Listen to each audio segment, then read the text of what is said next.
Listo. Sí, te estaba diciendo algo que me hizo reflexionar sobre ese tema de las cosas tan horribles, oscas, vulgares que nos aparecen, ¿no? Que ese era el tema del brutalismo, de cómo la manera como el brutalismo estaba realmente puta, poniendo en jaque y cagando un montón de valores arquitectónicos, ¿ya? Como la belleza del acabado, ¿ya? Como la complejidad y la cantidad de espacio de ventanas, la iluminación y hasta un montón de conceptos prácticos, o sea, de la arquitectura. Claro. En, pero que a largo plazo, ese tipo de huevadas cobran otra forma. Ya pasada la generación que los rechaza y todo, de pronto regresan con otro tipo de actitud, otro tipo de motivación que sí vale la pena rescatar, que es, por ejemplo, es como el feísmo en el arte, bueno, el brutalismo también es un poco eso, ¿no? O sea, en un momento habremos dicho, puta, yo habré dicho, ¿no? Qué asquerosa esta gente que hace estas bestialidades gigantes como la que han hecho ahí en Barranco y toda la huevada. En verdad hasta ahora no me gusta, pero ahora sí me he enamorado del brutalismo.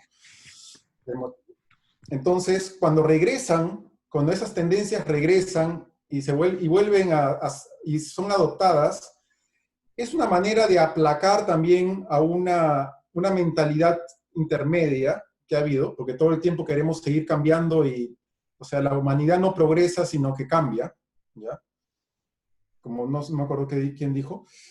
Entonces, regresan con otro espectro, con otro sentido. Por ejemplo, imagínate que a futuro el reggaetón, yo no soy parte de eso, pero que rescataran algún tipo de valor de autenticidad en esa música, ¿ya? Que por más que sea fea y todo, reclame algún tipo de valor que hasta ahora no comprendemos. No sé, es posible también, No, aún dentro. yo te puedo decir al respecto del tema del reggaetón bien concretamente. Empezar por decirte que estoy de acuerdo con la revalorización posterior, pero la revalorización va a implicar que me gusta cuando no es necesario destruir todo lo bello para Ujú. después poder revalorizar lo poco bueno que salió de esta destrucción, digamos, ¿no? Sobre todo si no dejaste ningún rastro de lo anterior, porque entonces no ves la comparación ni el progreso de todo eso, Claro, ¿no?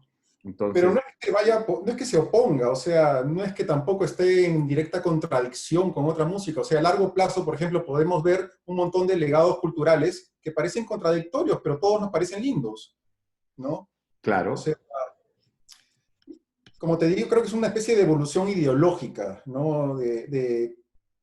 ¿Cómo hago para matar a estas ideas que ya me tienen cansado de la edad de mis padres, no sé? Agarro y rescato también algunas ideas anteriores que han sido enterradas, ¿no? Como bueno, por ejemplo la religión, por ejemplo. A mí me parece que la religión tiene un culo de cosas valiosas, que vale la pena rescatar también. Pero claro, ahorita decir algo favorable a la religión es que me entierren un montón de progres, ¿no? O sea, calla, claro, pero de eso, pero, mierda. o sea, estamos hablando lo que, digamos, lo que yo no estoy en contra del progreso en términos generales, ¿no? No es Al todo lo progreso, es cambio, contrario. ¿no? eh, eh, Ujú. o sea, estoy a favor de la invención, ¿no? de la creatividad, ¿no? De la innovación, ¿no? Pero estoy igual a favor de la preservación del conocimiento, de la belleza, de la naturaleza, y de hecho, si tengo que elegir entre uno y otro, o sea, si tengo que elegir entre algo que tú me vas a ofrecer porque, ¿no? Se te ocurrió, y lo que la tierra me ofrece, voy a elegir lo segundo, ¿no? Pero el problema es cuando nos encontramos con el incendio de Alejandría, ¿no? Cuando nos encontramos con la quema de libros, cuando nos encontramos en que una cultura aplasta a otra, ¿no? No solamente sin rescatar, sino enterrando lo mayor posible lo que esta cultura tenga que ofrecer. Entonces ahí veo yo un problema. Y ahora para centrarlo en el caso del reggaetón,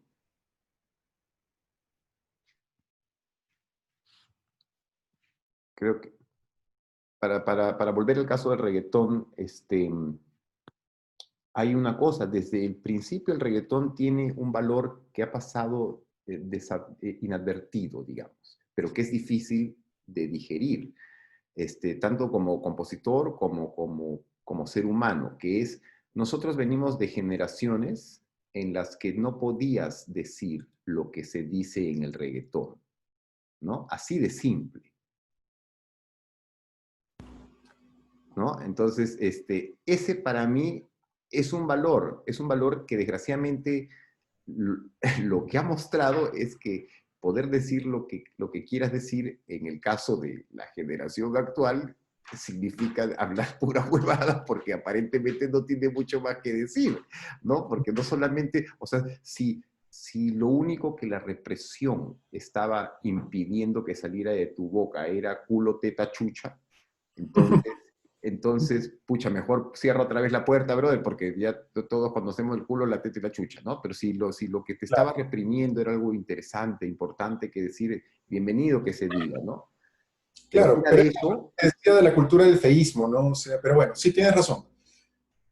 Pero termina lo que ibas a no, decir. ya en realidad eso era, ¿no? O sea, simplemente yo rescato eso del reggaetón, pero cada instrumento que se supone que le puede otorgar cierta libertad o beneficio a la humanidad, siempre, desgraciadamente, pues hay la tendencia a utilizarlo mal, ¿no? Y en este caso, esta libertad, libertad entre comillas musical, que significa ya no tengo que hacer música, sino aprieto un botón, ¿no? Y libertad letrística, que significa que lo primero que cruce mi cabeza lo voy a decir sin ningún filtro ni sistema, digamos, ¿no? Ni método ni oficio. ¿Y qué hago con eso? ¿No? Ese es el Claro. problema. ¿Qué hago con eso? ¿No? Bueno, ahí creo que hay, inminentemente digamos, tenemos que llegar al punto de que esa superposición cultural de culturas que vienen a chancar a otras, ese es como la gran paradoja del avance o de la evolución cultural humana, ¿ya? Como el tema de si Cristóbal Colón fue, puta, un súper gran descubridor o fue un súper hijo de puta que vino a aplastar y a destruir todo. O sea, ese huevón, justo ahorita que llegamos, bueno, ¿no?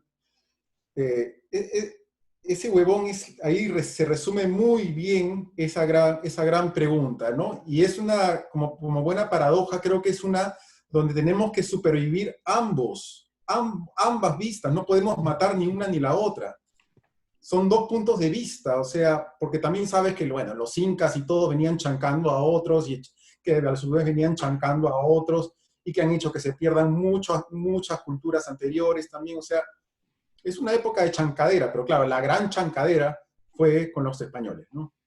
Mira, no podría estar, francamente, es lo que te dije hace un rato, ¿no? O sea, es muy cómoda la conversación, porque no podría estar más de acuerdo con lo que dices. O sea, es Soy más, me lleva a un tema directamente relacionado con lo que estamos hablando, eh, que tú lo acabas de mencionar, que yo lo llamo, lo adopto de otra forma, que es la sobrevaloración del fenómeno humano. ¿Qué quiero decir con esto, no?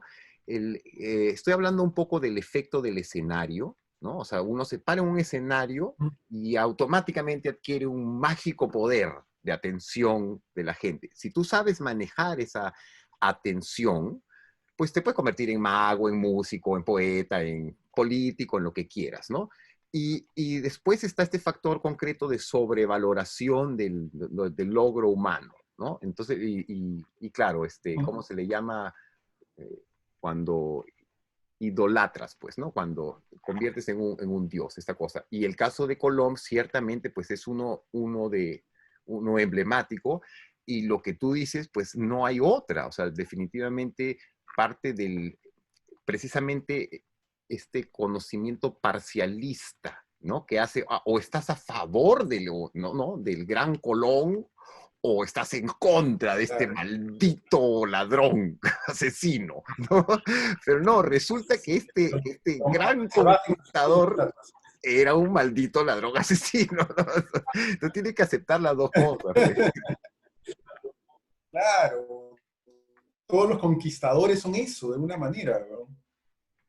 Obvio, pues, y eso, o sea, lo que, hablando de la cosa, de la parte generacional, ¿no? Del conocimiento, el efecto del conocimiento, la humanidad proviene de algún antepasado con la cabeza de su enemigo colgada de la mano, ¿no? Eso es, o sea, el que sobrevivió es el maldito, no sobrevivió el buena gente, no, ese ya desapareció. Claro, eso sabes que me hace pensar, weón, que el mejor homenaje que te puede rendir la historia o la humanidad es que pongan tu cabeza clava ahí, tu cabeza colgada como el hijo de puta bastardo. Ese es el mejor homenaje, huevón, porque es como que ya fuiste, pero tuviste tu momento, ¿no? Claro. En algún momento fuiste lo máximo. O sea, Claro, fuiste tan importante que el rey tuvo que ir detrás de ti a cortarte la cabeza. claro, en lugar de tomarlo como una cosa victimista, ¿no? De que qué pena y todo, deberíamos tomarlo de repente como un valor, haber llegado a ser haber sido víctima de eso. O sea, ¿sabes qué? Me hace recordar a la dialéctica del amo y el esclavo de Hegel, que hay una cosa interesantísima ahí, que es que ahí se rescata muchos valores de la labor muchos valores en la labor del esclavo. El esclavo es el que tiene el contacto material y por tanto el valor cultural a la hora de ser el que produce todas las huevadas que usan los grandes incas o que están esclavizados haciendo los tejidos o haciendo toda la mierda que necesiten los ricachones y todo, ya los que lo hacen supuestamente eran los esclavos. Entonces, ellos son los que tienen la mayor cercanía y la más valiosa con la cultura, lo cual no es una maldición, es una bendición. Claro, Entonces, claro, suena a que te vas a tener que poner el casco y la rodillera para... pero no, continúa, por favor. Ayer estaba justamente hablando exactamente el mismo tema y de unos estudios antiguos y recientes, incluidos algunos estudios sobre Caral, precisamente, bueno, no quiero extenderle mucho, no quiero cortarte realmente, pero no, dale, dale. sobre la revaloración, que es algo muy difícil de entender, ¿no? La revaloración de los esclavos, que nadie debe confundir con la revaloración del esclavismo, no. Estamos hablando Claro. de la revaloración de los esclavos. Exacto, son dos cosas diferentes, Sí, pero totalmente diferentes. si no lo pones muy claramente,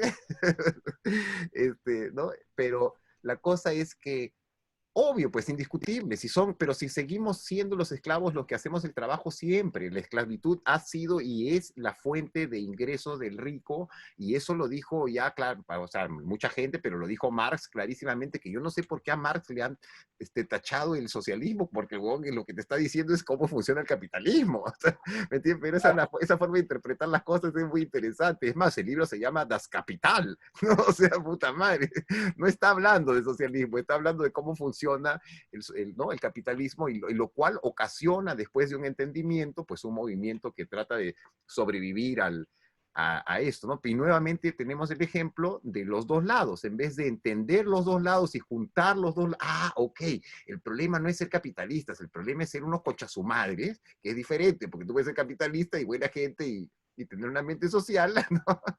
etcétera, etcétera, ¿no? Claro, ahí están los dos lados, ¿no? Por ejemplo, de los hijos de putas emperadores que construyeron las pirámides. Si no fuera por esos reyes y toda esa huevada, o sea, no hubieran llegado a semejantes obras, digamos, en el rescate de esos huevones, ¿no?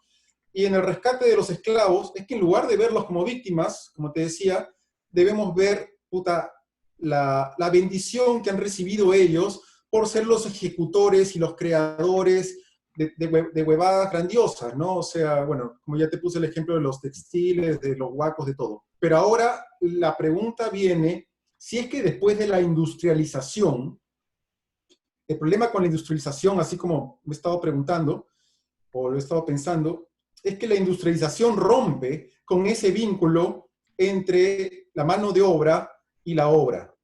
O sea, en ese vínculo de ser los creadores, los ejecutores, los que han concebido la obra de alguna manera, los que han cortado piedra por piedra y que han desarrollado las técnicas preciosas para poder hacer esa huevada. Claro, ¿qué pasa cuando llega la industrialización? Se convierten en robots, ¿no? Pero Claro, bueno, ahora yo a cierto punto. te tengo que hacer un paréntesis ahí porque me parece, o sea, por si quieres media curiosidad, la forma en la que tú has formulado, ¿no? O sea, digamos, la bendición, por así decir, que creo que fue la Sí, palabra sí, que usaste, ¿no? suena raro, yo sé. Es un poco, ¿cómo te puedo decir? Yo diría cuestionable, ¿no? Yo creo que el hecho de revalorizar está en la medida eh, de aceptar, como venimos diciendo, ambos lados. O sea, no podemos negar, o sea, para mí ser esclavo de algún tipo no es Claro, ninguna claro. bendición, ¿no? Ahora, yo puedo sacar en mi alterado estado mental, ¿no? Puedo ser libre en el corral, ¿no? Mentalmente, ¿no? Claro, pero no hablamos de maltrato ni nada de Claro, eso, obviamente. pero Claro, claro, porque digo, toda postura es válida, es una conversación, ¿no? O sea, digo, normal, o sea, yo conozco mucha gente, con posturas, radicales al respecto, que creo que igual no es el tema, pero claro, se ha perdido con la industrialización completamente la función, y eso, mira, esto es lo que he estado pensando al respecto ayer, y también yéndome atrás hasta las pirámides, ¿no? Eh, pero tengo que hacer un par de updates, si quieres, desde el punto de vista de la arqueología, ¿no? sí. Esta revalorización de los esclavos, ¿no? La esclavitud, entre otras cosas, ha sido alentada por nuevos estudios que demuestran el nivel de skill, el nivel de expertise, el nivel de, ¿no? ¿Cómo se dice esto? De experiencia, ¿no? Y de oficio que necesita tener una gran parte de este cuerpo de trabajadores, ¿no? Y ese nivel de experiencia y de, ¿no? ¿Me entiendes? No es precisamente el de un esclavo, ¿no? ¿No? Es de una persona que está bien pagada, bien comida, y etcétera. Y al igual que hoy día, bueno, pues es esclavo en un corral, ¿no? Ahora, o sea, Claro. como que redefine un poco. Ahora, eso no tiene nada que ver con la esclavitud brutal y los diferentes niveles de esclavitud como los hay hoy, ¿no? O sea, hay el esclavo que gana $10,000 al mes, pero la mayoría gana $1 al mes, ¿no? Claro, Entonces, para claro. poner las cosas claras, ya no es esclavo porque ahora gana $1, ¿no? Pero además está Claro, este proceso de sí, sí. industrialización que deshumaniza y te quita lo que tenías antes, ¿no? Que era la capacidad de hacer. Y con esto cierro el punto. Esta palabra worship en inglés, ¿no? Que viene de worship, ¿no? Que es, o sea, en realidad, you are worshiping while you are working, ¿no? O sea, en el momento que tú estás trabajando, realizando un trabajo, en el sentido antropológico antiguo, ¿no? Del ser humano, lo estabas haciendo siempre de una u otra forma para algún dios, ¿no? Para algún comando divino que tú tenías que hacer esa cosa, ¿no? Entonces, cuando el trabajo pierde su divinidad, su conexión con Dios, que dicho sea de paso, la conexión con Dios de los esclavos que hacían la pirámide era porque creían pues que el emperador era Dios y Dios les estaba pidiendo que hagan la pirámide, ¿me entiendes? Entonces, Claro, claro. Claro, pero, o sea, obviamente estoy poniendo los puntos, digamos, que entran en conflicto con nuestra visión convencional del esclavo, porque obviamente nadie quiere ser un esclavo, nadie quiere ser maltratado para trabajar, o sea, es muy penoso y muy doloroso. Solamente he hablado del rescate de el encuentro que tiene la persona con el objeto en producción, o sea, que digamos que en lugar de verlo como algo tan indigno, ¿no? Deberíamos verlo, creo que ahí va un poco más el tema, ¿no? De verlo como algo totalmente digno, ¿no? Es como y es el extremo opuesto del emperador y todo. Y también creo que en lugar de estar viendo al emperador como malo, este malo hijo de puta que utiliza la religión para lavar las mentes y controlar a todos a través del engaño, ¿no? Y de hacer creer que él es un dios y todo eso, creo que también se puede rescatar como gente que realmente, no sé, confiaba en esa, o sea, ¿cómo decirlo? Quitarles un poco la huevada de la malignidad, ¿no?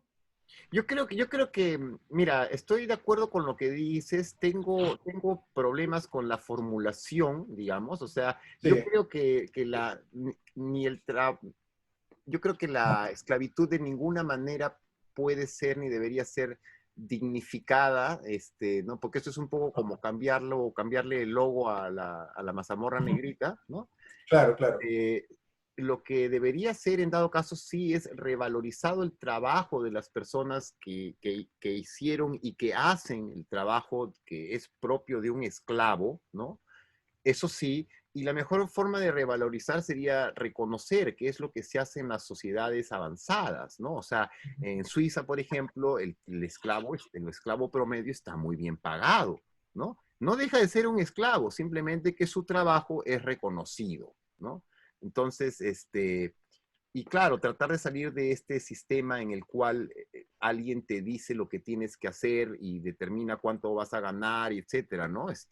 Creo que hay, creo que hay mucho que corregir aún sobre el sistema de la plusvalía. Claro, o sea, que luchen por sus derechos laborales, evidentemente, ¿cómo no vas a estar de acuerdo con eso? ¿No? O sea, es simplemente entender también que esa dualidad, ¿no? De amos y esclavos, aunque bueno, ya estoy sonando a este huevón de Peterson, claro, que es una especie, o sea, que se complementan de una manera positiva, digamos. Pero claro, no Yo te quiero lo voy a sonar. poner de una forma más cómoda y menos Ah, peligrosa, ¿no?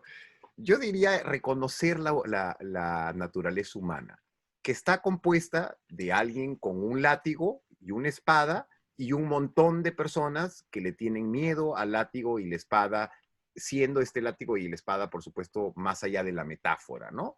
Entonces, claro, si tú reconoces esa forma social, ¿no? La reconoces porque existe, no porque uno quiera, ¿no? Y en claro, dado caso a uno le parece que debería ser de otra forma, pues ahí tenemos el momento en el cual uno decide alejarse de la tribu. claro. Claro, de hecho estoy ahorita divagando por ese lado hasta dónde se puede llegar, digamos, con ese lado, ¿no? Por lo que me hizo reflexionar esta valorización del esclavo que sí hace en el tema de la dialéctica del amo y el esclavo de Hegel, ¿no? Mm. Y no lo hace por piedad, o sea, de hay que valorizar los pobrecitos, esto, sino porque tienen una relación, digamos, con la vida diferente, ¿no? No sé. Pero bueno, No, creo que es que la gente se olvida y ahí tiene mucho que ver la doble moral y la hipocresía de la que estamos hablando, y esos filtros de lo que hablaste también de la maldad, ¿no? Qué cosa es lo que es malo, ¿no? Y sí, simplemente es falta de conocimiento. No se habla de los griegos, pues tú sabes, la cuna de la cultura occidental, puta, pero no habría nada, absolutamente nada si no hubiera sido, si alguien disfrutaba a sus esclavos, eran los griegos.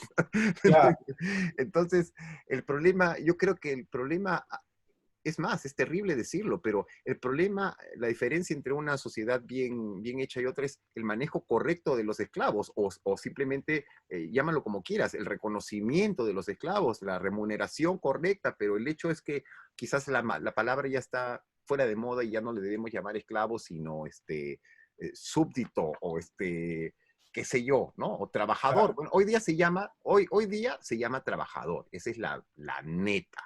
Así de simple. Si claro. eres un trabajador empleado y necesitas tu trabajo, ¿no? Y necesitas de tu empleador, muy importante, un factor muy importante, entonces eres un esclavo, pues. Así Claro. de simple.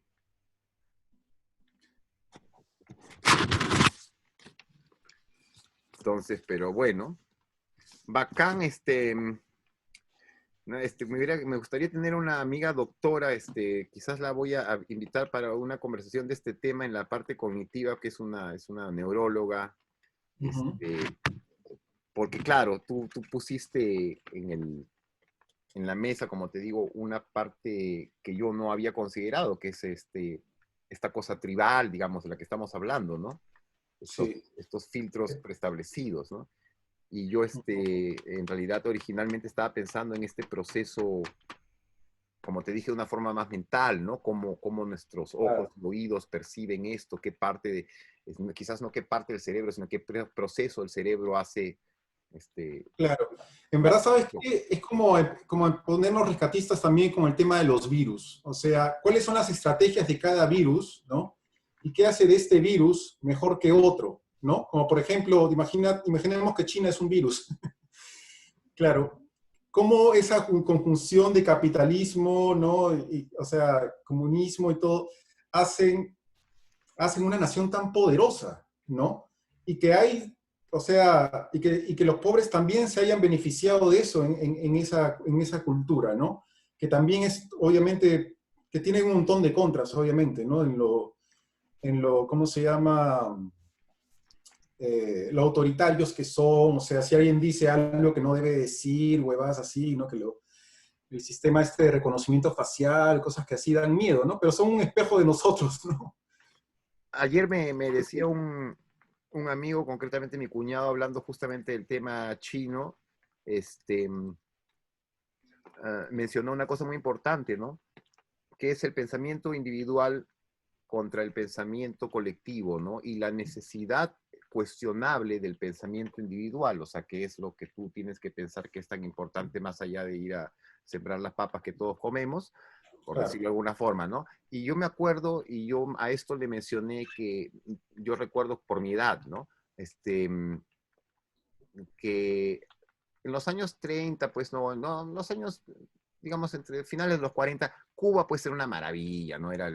Olvídate, pues, ¿no? Y de pronto aparece la televisión, y no quiero extender mucho, ¿no? Aparte del hecho de cómo aparece la televisión, es también un dato histórico muy interesante.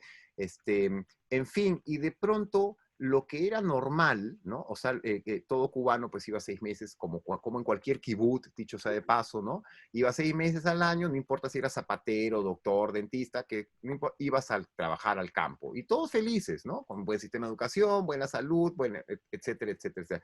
Pero de pronto aparece la televisión y empieza a portray, como a representar a este modo de vida como qué horrible, qué martirio tener que ir a trabajar 6 meses al campo, lo cual implica también que, o sea, los que trabajan en el campo, que igual alguien lo tendrá que seguir haciendo, que se jodan, ¿no? Pero nosotros no, para nosotros no, ¿no? Esto atenta contra nuestras libertades y ahora quiero tener refrigerador, licuadora, lavadora, bla, bla, bla. O sea, una historia que conocemos, que deberían conocer todos, pero cómo la imagen o los medios manipulan y crean lo que se llamaba en mis épocas, ¿cómo se llama? Ya se me olvidaron, bienes, necesidades creadas, digamos, ¿no?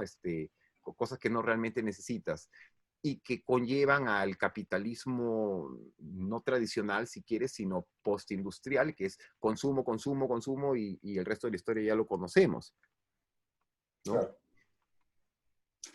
Eso también he reflexionado bastante acerca de eso, acerca de una cosa que se llamaba la ley del triángulo asimétrico, según la traducción del quechua, que era, bueno, de los incas, según recuerdo, que el método que tenían para repartir las labores, ¿no? O sea, estaban los incas, estaban los servidores de los incas, yo no me acuerdo todos los rangos y todas las labores repartidas que habían ahí, pero también era casi como grupos, o sea, estaba el grupo de los que hacían esto, de los agricultores, estaba el grupo de los, Tejedores, los de los huaqueros. tejedores, de los que tenían los animales.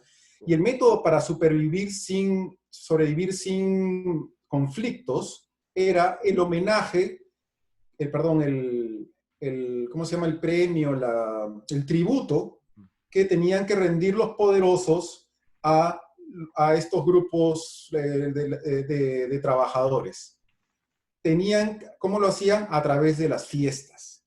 Las fiestas eran el motivo, así a pelo, para devolverles a esta gente todo su esfuerzo,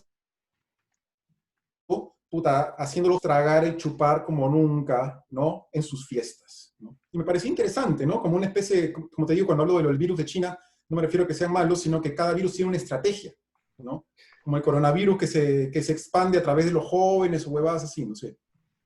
No, claro, sí, sí, me parece genial lo que me cuentas, además, me gusta la idea, digamos, ¿no? De todas las formas de retorno, me gusta. Pero claro, nuevamente volviendo a este proceso dualista o separatista que genera nuestro cerebro al momento de racionar. Yo, por ejemplo, cuando veo el proyecto del nuevo camino de la seda chino y conozco la cultura china y sé las cosas, digamos, las buenas y las malas, ¿no? Pero empecemos por las buenas inmediatas, el proyecto de la seda, digamos, ¿no? El nuevo camino de la seda. genial, pues, ¿no? O sea, demuestra con acción una actitud diferente. Ya sabemos que nos van a meter la rata por todos lados, pero al menos nos van a poner una carretera bonita, ¿no? Pero también de pronto en el siguiente post veo, pues, la flota china, y que la he visto con mis propios ojos además, ¿no? En los Galápagos, ¿no? Y nadie puede hacer nada, pues nadie hace nada, estamos a merced, ¿no? O sea, nos meten igual la rata todo el tiempo. Entonces, claro, mm, para mí igual aún así persiste la cuestión o la pregunta que me hacía a mí mismo ayer, que era de los poderes que nos podrían controlar, digamos, ¿no? De los modelos de poder, ¿no? O sea, si tengo que elegir entre el modelo actual gringo, por llamarlo de alguna forma, ¿no? Y el posible modelo chino, puta, prefiero ninguno de ellos, pero creo que tiendo al chino, ¿me entiendes? Pero claro, cuando veo las cosas atroces porque ojo, al igual que en el Perú no viven hoy en día los peruanos que construyeron Sacsayhuamán, ¿no? Son otros, ¿no? Entonces, y en China hoy en día no viven los chinos de la cultura fabulosa china que yo tengo en mi mente, viven otros, otra clase de chinos que les interesa ganar dinero como cualquier otro huevón en el mundo. Entonces ya da igual, finalmente, ¿no? Claro. Curioso también que a veces la religión, que es como crear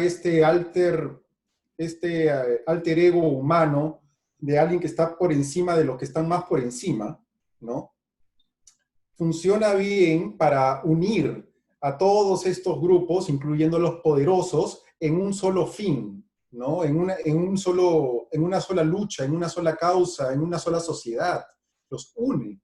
Entonces, por más que ya esté el argumento de que es pura mentira, en verdad ya me están llegando al pincho los que odian así con todo a los católicos y que desprecian todo lo que sea católico, porque ya los veo demasiado cerrados a veces y demasiado fanáticos en ese aspecto. También es porque yo no he estado mucho tiempo en colegio católico, se debe ser por eso, sino que he estado más bien en colegio progre, de los Reyes Rojos. Entonces, claro, yo me puse más escéptico con los progres porque fueron los que me rodearon, ¿no? Y bueno, o sea, hay muchas cosas para rescatar ahí y esos órdenes no los veo como un engaño, los veo como una mecánica, como un sistema que hace funcionar las cosas de alguna manera, ¿no? Pero claro, hay religiones que son más funcionales que otras, ¿no? O sea, en ese aspecto, ¿no? Bueno, a mí me parece que la religión cristiana, debo decirte que es probablemente, bueno, entre otras cosas, porque es uno de los últimos updates de una historia muy antigua, digamos, ¿no? Si bien ya es unos cuantos miles de años anticuado, digamos, ya necesita su revisión, pero digamos, es más cercano que si fuera 6.000 años. Pero lo que voy es que ciertamente, como dije hace un rato, todo instrumento que se le pone enfrente al ser humano lo va a utilizar desgraciadamente de una forma triste, ¿no? Entonces la religión, como bien dices, es algo, fíjate, es que hay que hacer esta distinción así como con el esclavismo y la esclavitud, ¿no? O sea, el esclavo en sí, la persona, la misma distinción hay que hacer en la religión, con la religión, que es un concepto general, ¿no? La palabra ya lo dice, ¿no? De juntar, y automáticamente empezar a juntar, estás también separando, ¿no? O sea, las dos cosas al mismo tiempo. O sea, estás separando al que no está en tu grupo y al que no está en tu grupo, pero lo que voy es que es una guía para la vida, es una guía que evidentemente a mucha gente le hace falta, además, Claro. ¿no? O sea, porque no es que todos sepan.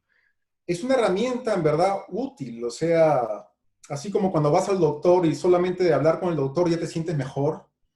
O sea, Mm. me ha pasado en mis días de pánico por el coronavirus, ¿ya? Eh, el tema de la fe es poderosísimo, ¿no? Y como hemos hablado desde el comienzo en mi post, o sea, nuestro carácter, nuestra religiosidad, en todas nuestras creencias, ideologías y política y todo, o sea, funciona de alguna manera, ¿no? O sea, eh, creer en una realidad más espiritual y todo tiene muchas utilidades, ¿no? No, No, lógico, a mí me extraña que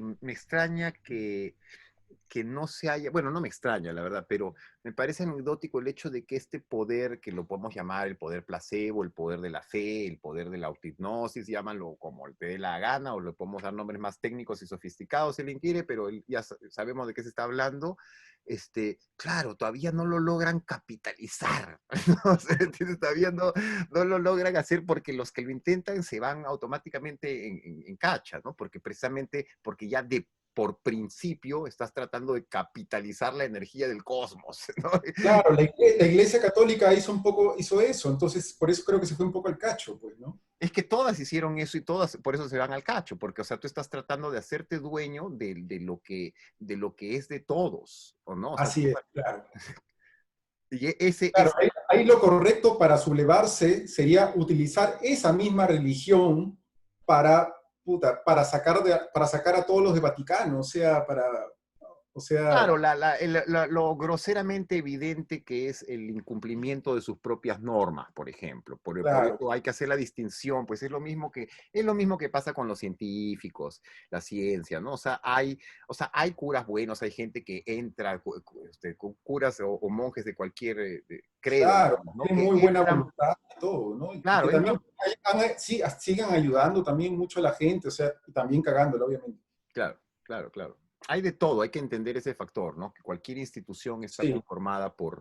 Pero lo que sucede en las religiones es que no se quedan estáticas. Las religiones también siempre pasan también por toda una evolución. O sea, lo que tuvo la religión católica es que también se adaptó a cada época, ¿no? O sea, hizo que los valores de cada época los convirtió, ¿no? En su libre lectura de la Biblia y todo, en valores de la religión como si fueran indespegables, ¿no? O sea, y de ahí vinieron otros que renovaron también la religión, esa misma religión con otras ideas y hay con otros. Entonces, esa ha sido la ventaja de esa religión, que ha sido adaptable. Hay No, una cosa fíjate, tienes que, toda la razón y aparte es una observación muy importante porque claro, ese es un punto incluso de divergencia en esa y en otras religiones, ¿no? O sea, en las partes ortodoxas de una religión y las digamos, revisionistas, si quieres, o protestantes, etcétera, ¿no? Hay muchos ejemplos claro, concretos, ¿no? Pero eso me parece de por sí un tema interesante, porque claro, si tú estás haciendo updates, lo cual desde un punto de vista es lo lógico y lo correcto, ¿no? Porque eso es una guía social, pero desde el otro punto de vista ¿cómo le vas a hacer un update pues a la palabra de Dios, ¿no? Si es que lo concibes, si es que no has sido capaz de salir de tu concepto dogmático de Dios, digamos, ¿no? O sea, así que tu entendimiento de Dios no es real y no es completo, para ti Dios va a ser pues una especie de dogma estático que no tiene realmente ningún significado, ¿no? claro, justo para matar ese dogma, tienes que ser reduccionista, ¿no? Creo que es como la estrategia para matar cualquier postura, ¿no? Cualquier creencia. Caricaturizarla, ser reduccionista y meter a todos en el mismo saco, todas las religiones católicas, todas sus versiones o de protestantes, todos en la misma Ojo, mierda. ojo, pero hay una cosa que no sé si te oí mal o me confundí o entendí mal, pero claro, o sea, yo no creo que haya un problema en matar el dogma. Estoy completamente de acuerdo en matar todos los dogmas, ¿no? O sea, creo que más bien se trata de un poco de eso, de que no haya un dogma. Ahora, no estoy con, para mí la religión no es solamente o exclusivamente un dogma, digamos, ¿no? O el concepto de Estoy de Dios, acuerdo, sí. concepto divino, digamos, ¿no? No Claro, lo reduzco a un te lo dogma. digo cómo Pero perdona, tratamos perdona, la perdona. idea. Y precisamente lo que mata la religión es el dogma. O sea, cuando precisamente el concepto divino, que está en movimiento y es solamente interpretable desde el punto de vista de cada uno, cuando Claro, lo precisamente, propio, ¿no? como tú dices, se reduce, ¿no? Se Claro. autorreduce a una imagen, por así decirlo, ¿no? Entonces Claro, ahí, pero yo no me estaba refiriendo tanto a cómo la misma iglesia cagó la religión católica, sino a cómo nosotros anulamos alguna ideología. Nosotros somos reduccionistas para anularlos. sí, Necesitamos sí, ese sí. reduccionismo. A eso me refería. Sí, sí, sí, sí, sí, sí. Sí, eso pensé que querías decir, por eso quise la acotación, porque lo oí de una forma que podía significar lo Claro. contrario, digamos, ¿no? Pero sí, pues, mm. Y, por ejemplo, si el budismo también se ha vuelto a poner de moda en muchos ámbitos, también es curioso cómo estas religiones, como los virus, tienen el potencial de revivir también, ¿no? O sea, se pueden adaptar, pueden volver a resurgir como, como las enfermedades, no sé, es como una cosa biológica, sí. ¿Tú has leído las teorías del meme, ¿no? Del meme de Richard Dawkins? Sí, con algo, lo suficiente creo. Sí, pues esta idea de que no solamente existe una evolución como, biológica de los seres vivos, sino que también existe, sino que las ideas también se reproducen y todo de la misma manera, ¿no? Es una buena analogía entre la supervivencia de los seres vivos y la de las ideas, ¿no? No, y tiene mucho que ver con lo que estabas diciendo también al principio. Es Ujú. una forma más contemporánea de reduccionismo y de, ¿cómo te puedo decir? Pequeños arquetipos, mini arquetipos de ideas ¿no? Que te ahorran el razonamiento, ¿no? Exacto. Todos necesitamos de esas ideas que nos ahorran, nos ahorran la pensada, ¿no? Todos construimos mecanismos estáticos así en nuestra cabeza, ¿no? O sea, algún sistema así estático tenemos que nos funciona, ¿no? Claro, claro. Yo estoy viendo la tele, que no te pongo mejor. Sí, sí, sí. Hola, ¿qué tal? Baja Sí, te oigo, te oigo. Oye, ¿por qué estás que te mueves por todos lados? ¿Por el Mira, ruido? dame un segundo que me voy a cambiar de cuarto. Ah, ok, ok. Pero igual te sigo oyendo, o sea que no. Estamos gritando mucho. No, no, bueno, no sé, lo que pasa es que quieren ver televisión, entonces estoy bajando al. Mm. Ah, cuando dijiste lo de la televisión, ¿sabes qué me hizo recordar una cosa que leí acerca de cómo llegó tan fuerte el impacto del nazismo a, a tantas poblaciones que no solamente fueron los alemanes, que fue a través de la radio, ¿no? Como que sin la radio no hubieran podido crear tremenda revolución así ideológica, así como el nazismo, ¿no? Ese mismo medio que puede ser tan funcional para juntar esto también puede ser, claro, la herramienta satánica, ¿no? Claro, yo más bien mencioné lo de la televisión por esta cosa que no sé si sabes, bueno, digamos, llamémosla anécdota, en la que, la primera transmisión de televisión, ¿no? que se hizo fue la de las Olimpiadas en Alemania, ¿no? Eh, ¿no? Que era propaganda nazi, básicamente, para hacer la historia corta, ¿no? Uh-huh. Entonces, es interesante cuando uno trata de entender la historia humana y la relación que hay entre el conocimiento humano, por así decirlo, ¿no? O la Sí, percepción. sigue hablando que voy a ir al baño un ratito, te Sí, escucho sí, desde sí. el baño. Sí, sí, sí. De la percepción del mundo a través de los medios, ¿no? De dónde nace, ¿no? En el sentido para lo que valga, ¿no? Porque eso tampoco es determinante, ¿no? Algo nace y puede tomar su propio curso posteriormente, ¿no? Su propio lugar en la historia, pero ciertamente desde su nacimiento los medios, específicamente la televisión, eh, han tenido un rol pues indiscutible en la formación en la formación de este tótem, ¿no? De este grupo de filtros con los que percibimos el mundo que nos rodea, ¿no? Entonces es difícil de salir de él, digamos, ¿no?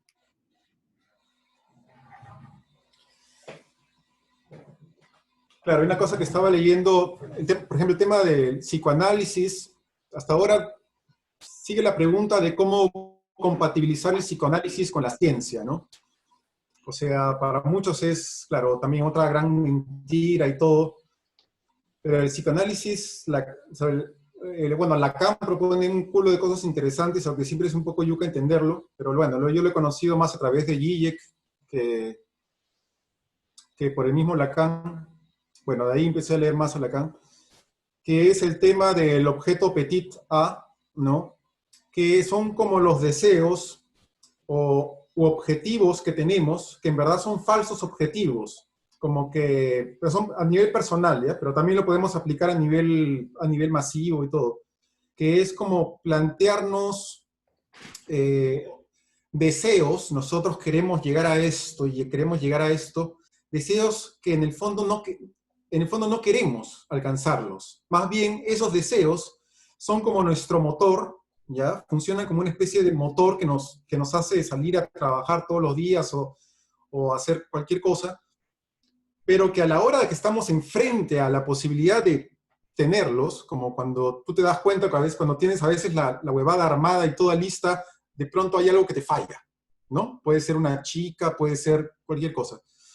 Entonces, nos ponemos ese carácter humano de ponernos cabes, ¿ya? Y de sabotearnos Me llama antes. la atención por qué lo has traído a colación.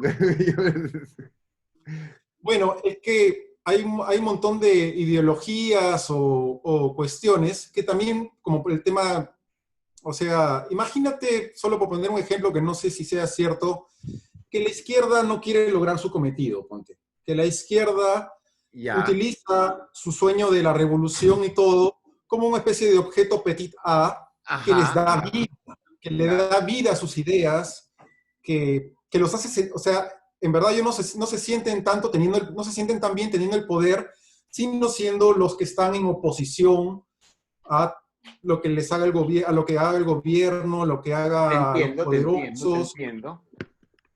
Entonces, solamente para considerar que hay muchos aspectos en donde el ser humano pretende alcanzar algo que en el fondo no quiere alcanzar, ¿no? De acuerdo, Porque claro.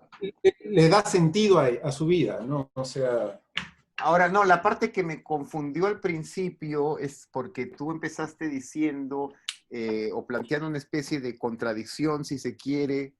Me estoy volviendo a cambiar de cuarto porque en este cuarto puedo además fumar. ¿Cómo se llama? Ya perdí el hilo. Ah, ¿cómo estaba la cosa? Bueno, la negación de tus propios deseos, de autoimpedirte alcanzar las metas, ¿no? Pero ya recordé. Tú dijiste que había una especie de contradicción entre la psicología o el psicoanálisis y la ciencia, y yo me quedé muy centrado en eso, porque claro, es también un tema para mí muy, muy presente, el carácter, entre comillas, científico del psicoanálisis. Por eso mencioné a esta amiga que es doctora, que es neuróloga, que a mí me interesa mucho.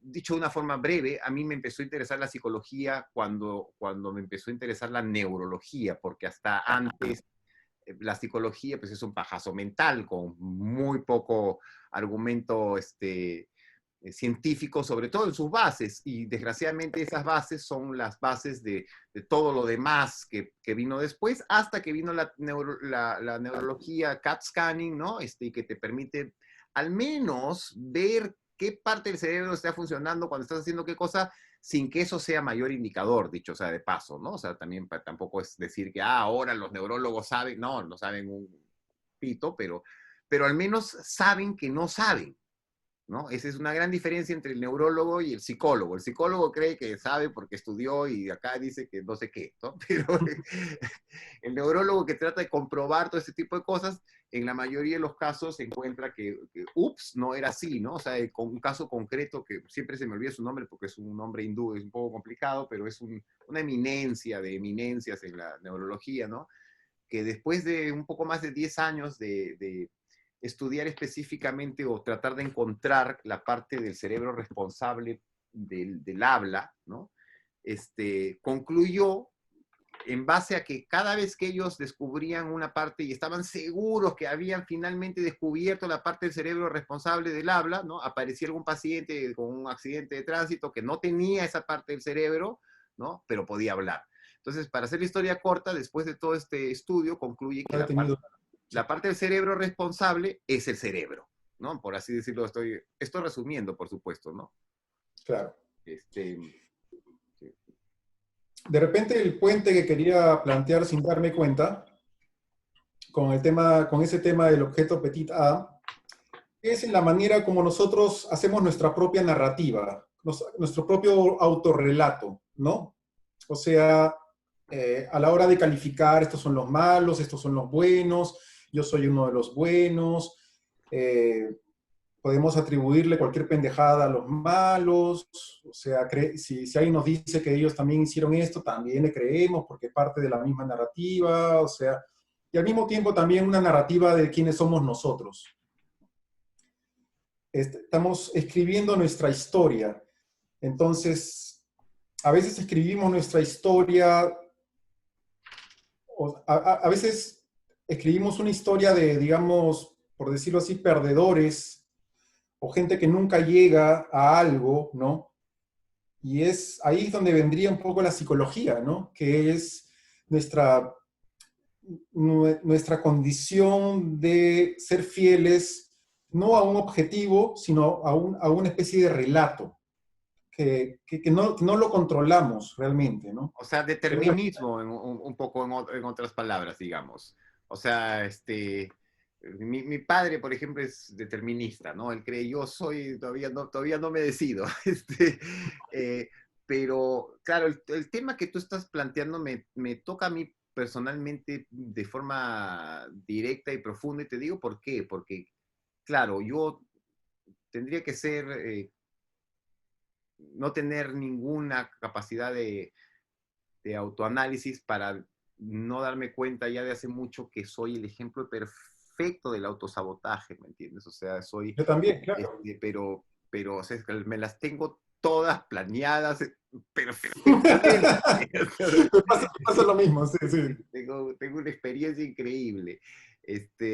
Y es muy interesante eh, descubrir por qué, ¿no? Los posibles, o sea, los posibles e individuales motivos de por qué esto puede ser uno de mis sospechosos, aparte del simple miedo y la desidia, digamos, Así este, es, sí. uno de mis sospechosos es el aburrimiento, ¿no? O sea, que me doy cuenta de que si logro esa meta, puta, voy a tener que buscarme una nueva y otra vez empezar el principio, ¿no? Y por otro lado, desde el punto, por ejemplo, en el caso específico del instrumento, la guitarra, me doy cuenta que es absurdo tener una meta. Que, o sea,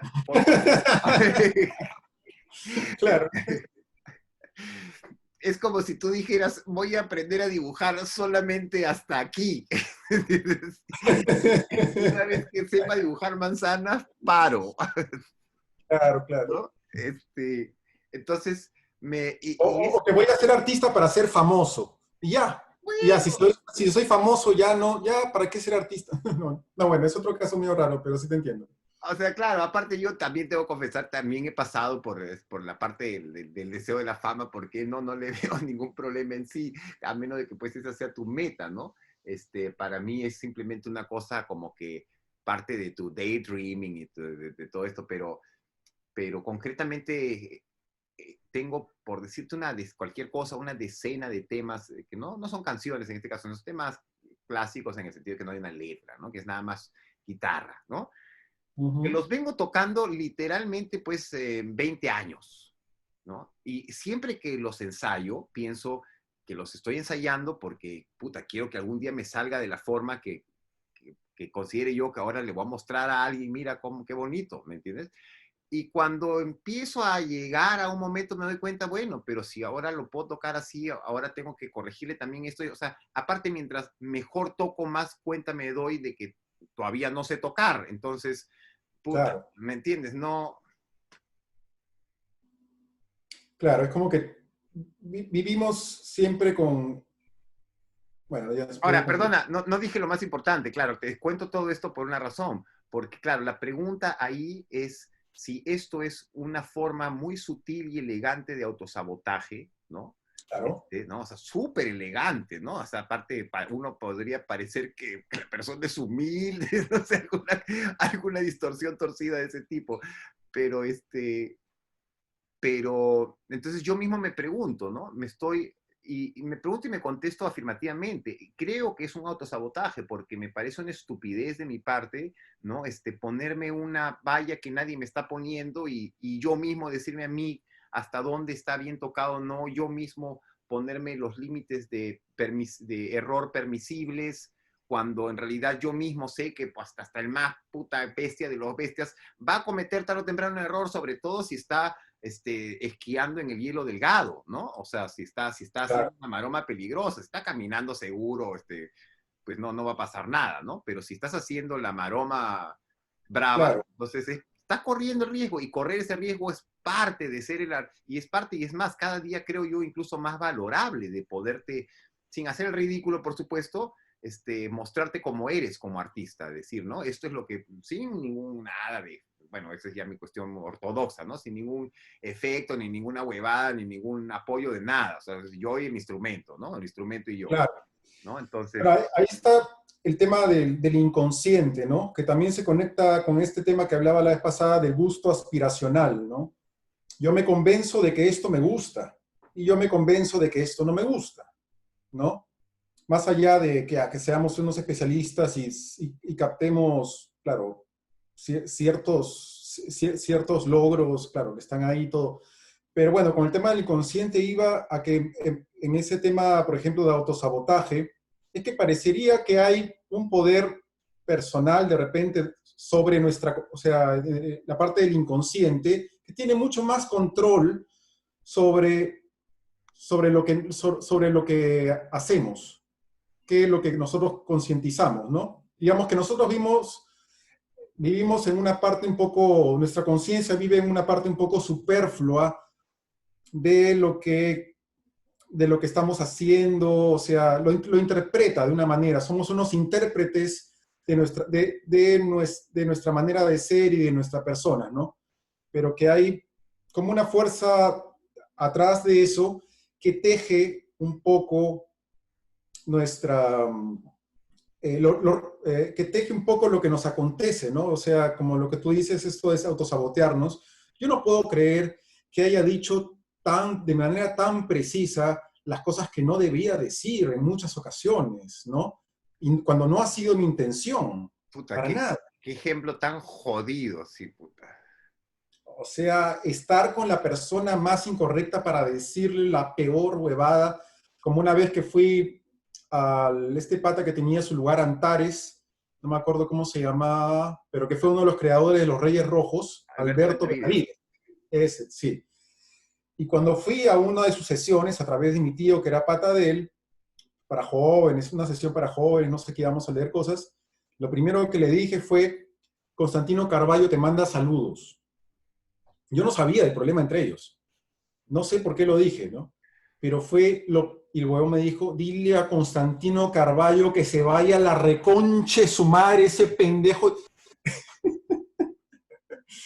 No sé qué papel quería hacer yo en mi subconsciente, pero, o sea, bueno, sí me imagino de repente, ¿no? ¿Por qué No, mi es un caso, subconsciente? me puedo ver reflejado en él, ¿cómo te puedo decir? Casi copia al carbón por miles, digamos, ¿no? O sea, Claro, así como, es como un rol que nos ponemos más allá de nuestro confort y que no es una huevada que viene a sabotearnos necesariamente o a destruirnos, sino que viene a hacernos cumplir con una historia, de alguna manera. Bueno, ya estoy divagando en eso, no, pero pero me parece, no, más que divagar, me parece, ¿cómo se llama? Divagar para mí es el equivalente a cuando la flor, cuando el botón de la flor se abre, digamos, ¿no?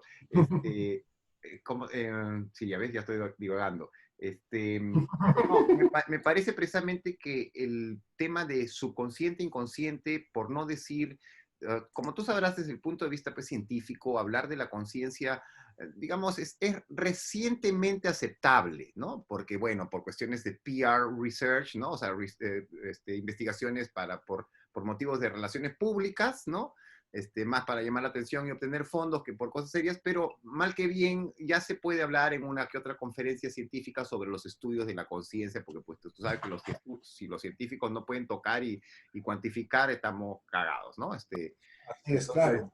no lo vamos, es un tema tabú, ¿no? Sigue siendo, a pesar de, y es irónico decir que en la ciencia haya temas tabús, pero bueno, ¿no? Dígase, para muestra un botón de la comunidad científica actual. Pero, volviendo al caso, ¿qué tanto? Para mí es una pregunta permanente, que la he hecho varias veces, dicho sea de paso, eh, la voz interior, ¿no? O sea, ¿de quién es la voz o las voces interiores, ¿no? Entonces, ¿en qué medida ¿En qué medida somos exclusivamente un vehículo? ¿En qué medida hay siquiera un yo para empezar, ¿no? ¿O hay solamente la ilusión práctica del yo que es para que no te estrelles contra la pared como idiota y puedas ejecutarlas, ¿no? O sea, las funciones que desde el punto de vista neurológico se llaman pendulares y que dicho sea de paso, funcionan, como tú decías antes, a nivel inconsciente. O sea, tú no tienes que preocuparte de cuando caminas, ni cuando respiras, ¿no? De ejecutar las funciones automáticas, ¿no? Entonces, como vehículo ya funcionas, ¿no? Ya aprendiste, tuviste 2 años para aprender a gatear, caminar y gritar y comer. Claro. Después de eso estás al servicio de los que los griegos llamaban los demons, ¿no? Los demonios, o sea, las diferentes influencias fortuitas de por qué dije esto, por qué hice eso, por qué no lo hice. O sea, esa pregunta es estadísticamente preocupantemente frecuente. ¿Por qué hice eso? ¿O por qué no hice eso? O sea, ¿de qué estamos hablando? ¿De quién lo...? Claro, ¿quién soy yo, carajo? ¿Por qué, si pienso eso, ¿por qué no hice eso? Claro, claro, claro, claro. Como leí ahora la frase esta de tú no eres tus pensamientos, ¿no? Pero, por ejemplo, en ese tema de, o sea, ahorita, por ejemplo, este año, que tengo que confesarte que me está yendo de la puta madre, ¿ya? Siento que está cambiando algo, ya no solamente mi suerte en ese sentido, sino, bueno, el año pasado, ponte mi viejo, que siempre me ayudó y todo, ha tenido un derrame cerebral. Y ahora este año ya soy totalmente independiente, ¿no? Mi viejo me ayudaba para, invertía en algunos de mis proyectos cuando eran caros, ¿no? De esa manera me ayudaba con mis juguetes y todo. Entonces, de alguna manera estoy así no sé si espiritual, pero estoy sintiendo que este año como que algo ya se movió ahí, ¿no? Entonces, en mí y en mi confianza y todo. Estoy con proyectos que estoy feliz, así que, bueno, de repente es muy momentáneo para decirlo. Pero ya imagínate que mi historia, o sea, esa narrativa, este cuento que elabora esta parte inconsciente sobre mí, ha necesitado de todos esos fracasos anteriores para hacer una buena historia, ¿no? O para darle fuerza, digamos, al cambio, ¿no? O sea, es como que tengo que haber pasado por el sufrimiento, o sea, un pueblo tiene que haber pasado por toda esa etapa de sufrimiento y esclavitud para llegar a su plenitud en una independencia. Bueno, no sé, en resumen, yo creo que el tema es un tema narrativo. Bueno, hay creo que casi todas las teorías desde el punto de vista, si quieres, religioso, cosmogónico, apuntan a una... lo voy a resumir de la forma más fácil, digamos, ¿no? Hay dos posibles opciones. O eres una persona que se pasa buscando, ¿no? Se pasa su vida buscando quién es, por decirlo de alguna forma, ¿no? Que yo recuerdo que me he burlado más veces de las que son honorables sobre esta pregunta filosófica de quién soy, de dónde vengo, a dónde voy, ¿no? Porque francamente, pues 5.000 años de filosofía y sigue con la misma pregunta, algún problema hay ahí, ¿no? Pero, claro, me parece, bueno, o estás en ese grupo, por decirlo de alguna forma, o estás en el grupo que cree, para bien o para mal, ¿no? Que sabe para qué está acá, ¿no? Que desde el punto de vista de la psicología tradicional es un poco preocupante cuando alguien te dice, yo tengo una misión, ¿no? Y he venido para tal o cual cosa, ¿no? A hacer tal cosa. Y yo pertenezco al segundo grupo, definitivamente, y no lo hace menos difícil, lo hace igual de complicado, o sea, las mismas exactamente, con el demérito de que se supone que yo sé lo que tengo que hacer, ¿no? O sea, no tengo la excusa de que no sabía lo que tenía que hacer, ¿no? Tengo más bien el recordatorio permanente de puta, eres un huevón y puta, y no hace lo que tiene que hacer, ¿no? Básicamente. Entonces sí lo veo como un autosabotaje y que tiene todo que ver con lo que tú dices, que es la narrativa, ¿no? Es como que la historia, en mi caso, penitente, si quieres, que se tiene que cumplir, ¿no? Este es el drama griego. Claro. Claro, yo últimamente que he estado analizando, ¿no? La estructura narrativa esencial, ¿no? En todas las historias, o sea, desde Shakespeare, todo. Creo que también alguna vez he publicado algo sobre eso. Es el tema de que todas las historias empiezan con un desequilibrio, ¿ya? Por ejemplo, lo que sería algún tipo de abuso sobre el protagonista, ¿no? Ese acto donde el personaje aparece, empieza siendo victimizado, ¿no? Por algún agente, por algún otro personaje o algo, ese elemento ya te arma toda la expectativa y le da fuerza a tu historia, le da motivación, todos los espectadores se suben al coche del protagonista desde que ha sido víctima de algún tipo de abuso, de violencia o algo. Yo ya estoy con él, ya, Claro, es ya el estoy dentro de su... proceso automático primarioso de identificación con el personaje, digamos, ¿no? Así es, todos los que entran como víctimas, claro, hasta con el Guasón ahora, ¿no? Claro, el origen del malo, Claro. lógicamente, era algún tipo de victimización grave, ¿no? Pero todos nos subimos al coche del Guasón. Puta, sí, que bien que maten a De Niro así, por Pero ser taxi driver. yo hablaba con mi sobrino ahora justamente hace unas horas en el almuerzo de ese tema y le estaba justamente hablando de esta serie que seguramente conoces, Gotham, y también indirectamente del Guasón y etcétera. Está, en otras palabras, de la información entre líneas que hay, ¿no? Y la tendencia o la agenda evidente detrás de, ¿no? De promover una forma de pensar otra y el cuestionamiento moral y la desaparición del bueno y el malo, ¿no? O sea, la incapacidad de identificar quién está bien y quién está mal es muy promovida, ¿no? Entonces y es un poco peligrosa la tendencia en una población que de por sí ya tiene un problema de identificación moral, digamos, ¿no? Pero, pero nada, me parece, sí, totalmente de acuerdo, pues ahí está. Claro, ahí, por ejemplo, se podría relacionar a lo que hablábamos en tanto a que, ¿qué tanto quiere nuestra narrativa personal que empecemos con una historia de víctimas? ¿No? O sea, ¿qué sentido podría cobrar? ¿No? Y es que ese desequilibrio es un empuje para nuestra historia. Bueno, es lo que tú estabas diciendo en el caso de tu papá, por ejemplo, ¿no? Es el origen de todo el drama griego, es como dices tú, la posición en desventaja de la cual el héroe, ¿no? Va a superar, ¿no? Porque claro, Claro, si no hay pues, algo que está en contra, pues entonces no hay nada que superar, digamos, ¿no? Entonces es necesaria. Entonces ahí viene esta narrativa que, bueno, los griegos ciertamente manejaban muy bien, después Shakespeare sin duda elabora de forma oscura y exquisita, nos muestra todo lo más oscuro del alma humana, ¿no? uh-huh. Pero, pero claro, hay esta tendencia y esta voz interior, esta narrativa que te plantea un problema lo tengas o no, ¿no? Como se vuelve el problema de hombre blanco, ¿no? O sea, que si no hay un problema, ahorita hacemos uno, ¿no?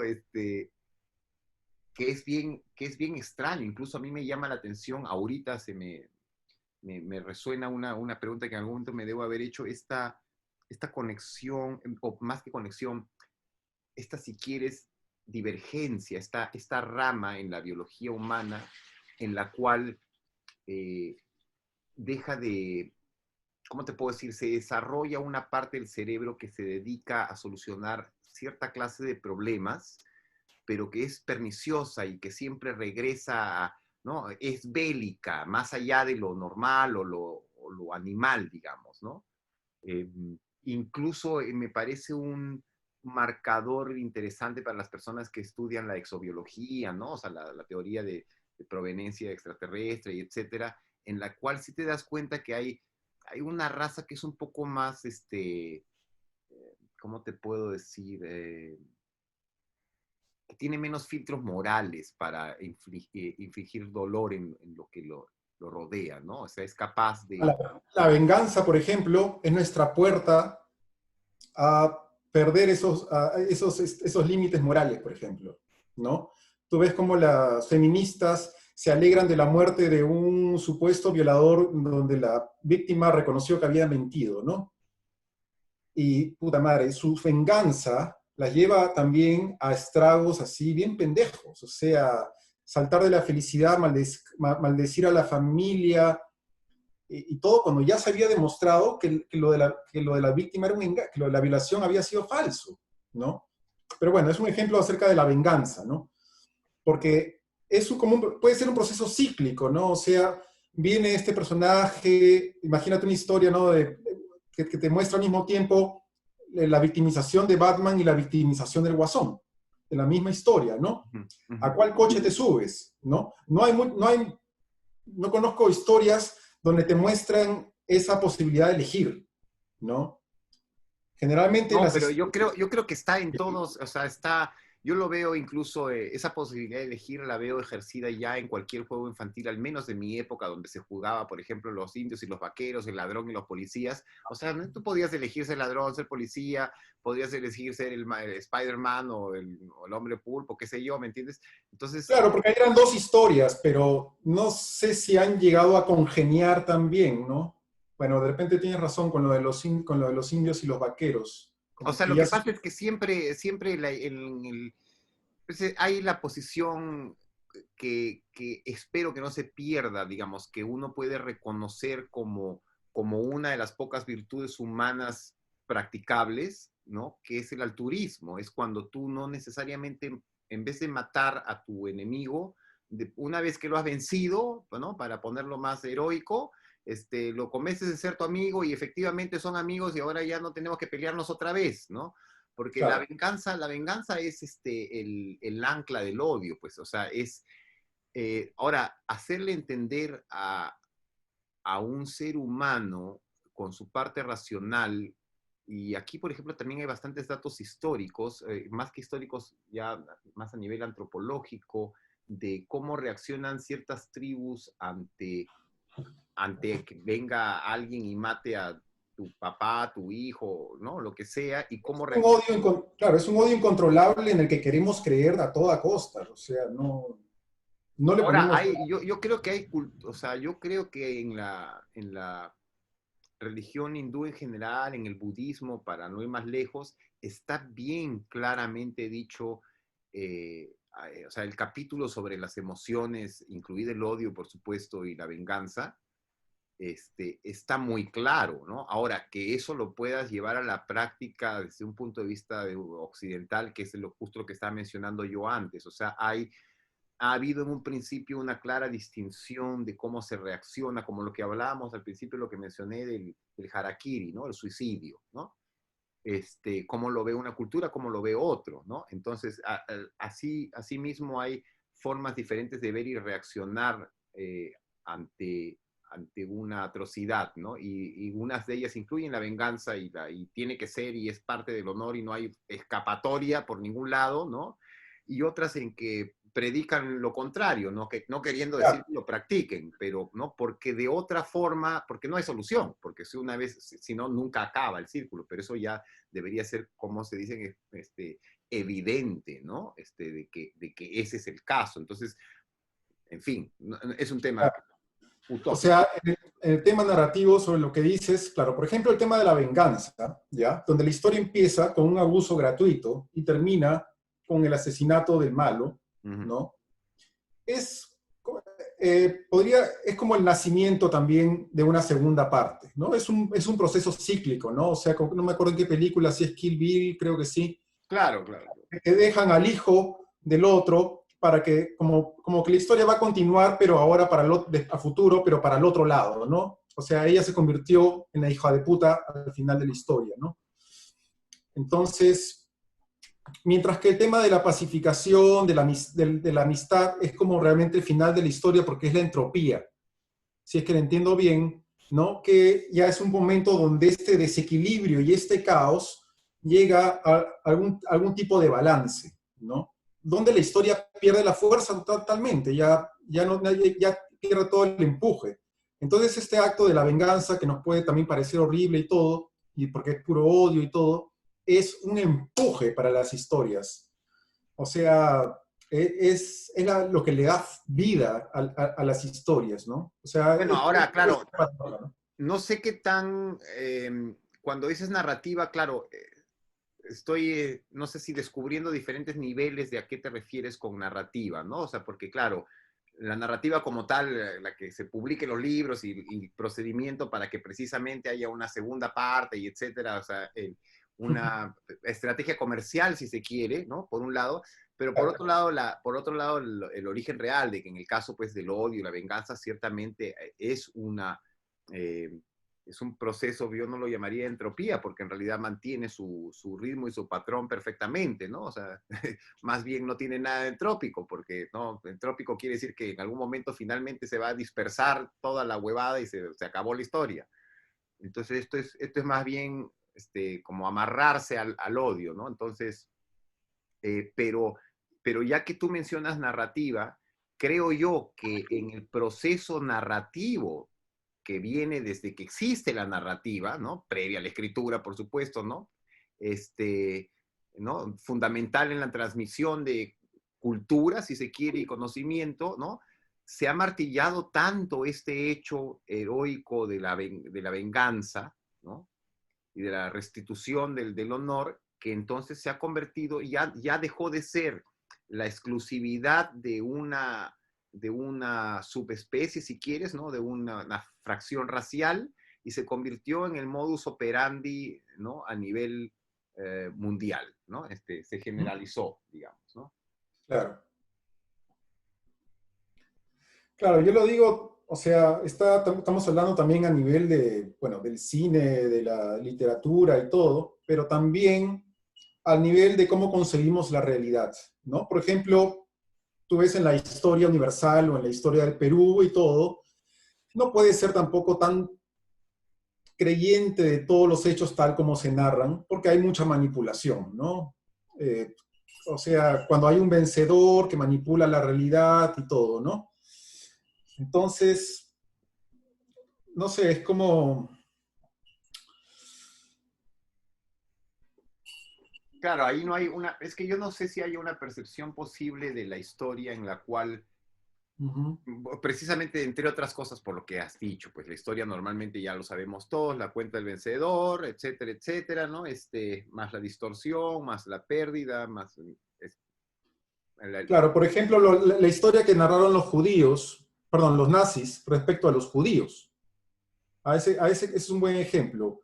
Era una historia que les funcionó. O sea, no solo que les iba a funcionar, sino que tenía que ocurrir prácticamente. O sea, en el sentido, no en que esté a favor de ella, ¿no? Sino que, o sea, venía como guante, así y necesitaron a los judíos como una especie de fetiche de maldad, ¿no?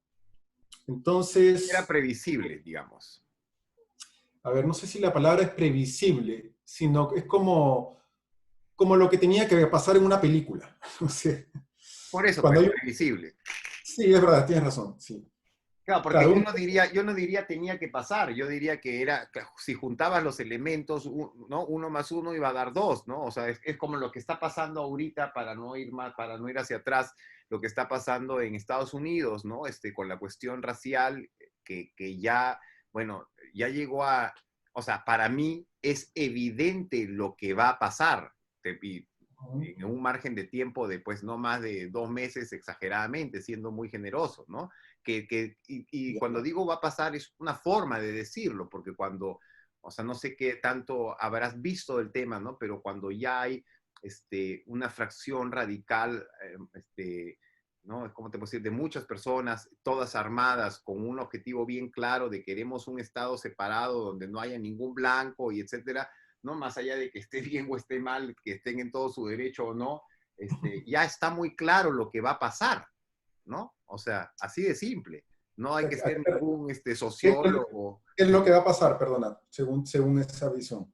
O sea, según como yo lo veo, bueno, no sé qué tanto, o sea, no sé si ir de adentro a afuera o de afuera adentro, ¿no? O sea, dicho de otro modo, no sé si primero pintar una circunstancia este, que confluye en la conclusión evidente, inevitable, o, en fin, ¿no? Yo lo que creo que va a pasar es que va a haber un enfrentamiento tipo guerra civil, pero una guerra racial, una guerra literalmente, tristemente, ¿no? O sea, vergonzosamente, ¿no? En el año 2020 resulta que los negros y los blancos se van a agarrar a balazos en los Estados Unidos, no en el Congo, sino en los Estados Unidos.